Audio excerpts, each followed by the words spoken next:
எங்க கோவில்ல விளக்கு பூஜை, அதனால நாங்களும் ஆளா விளக்கு எடுத்துட்டு கோவிலுக்கு போயிட்டோம். போனதுமே சாமி கும்பிட்டுலான்னு சாமியும் கும்பிட்டுட்டோம். அப்புறம் இந்த விளக்கு பூஜைக்கு தேவையான பூ, பழம், பத்தி, சூடம் இதெல்லாம் எடுத்து வைக்க சொன்னாங்க. நாங்களும் எடுத்து வச்சதும் விளக்கு பூஜையை ஸ்டார்ட் பண்ணிட்டாங்க.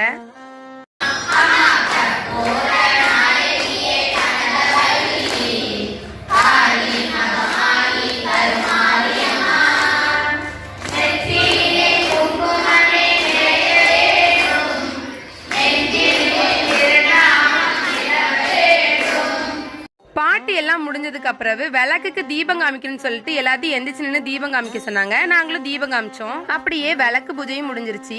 அந்த திங்ஸ் எல்லாம் எடுத்து வச்சுட்டு அதுக்கப்புறம் விளக்கையும் எடுத்து வீட்டுல கொண்டு வச்சுட்டு வந்துடலாம் நாங்களும் கிளம்பிட்டோம் வீட்டுக்கு.